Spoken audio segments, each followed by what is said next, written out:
শুভ সন্ধ্যা।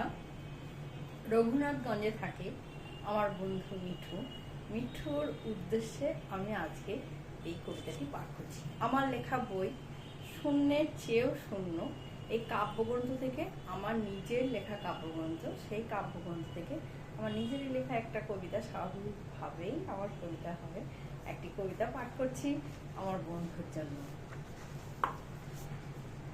নাম গোত্রহীন গল্প। কবিতার মতো গল্প অথবা গল্পের মতো কবিতা, যাই হোক না কেন, জন্মেছিল এক নামহীন গোত্রহীন গাঁয়ের কোনো এক ছোট্ট কুঁড়ে ঘরে। ছোট্ট সেই মেয়েটি অমর অক্ষয় কবচ কুণ্ডলী নিয়ে শত শত বাধা পেরিয়ে হেঁটে চলেছে চেরাপুঞ্জির বৃষ্টি অথবা গবি সাহারার বালুর চোখ রাঙানি উপেক্ষা করে।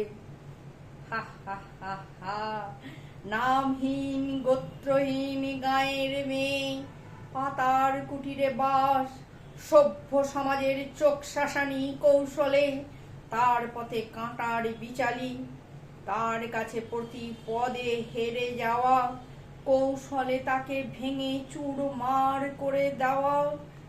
রক্তবীজের থেকে যার জন্ম, তাকে হারাই কে?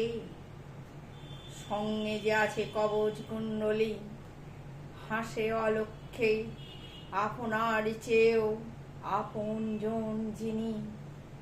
হেঁকে বলেন, ওহে দুনিয়া, ললিত লবঙ্গ লতা ভাবাও ঠিক না। বারুদ যার মুখে, সাহস যার হৃদয়ে, তরবারি যার আঙুলে, অন্তরে সকল সময় ঘোষণা যুদ্ধের দাবামা।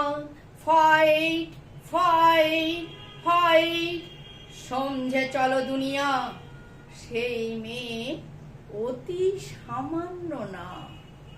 নমস্কার।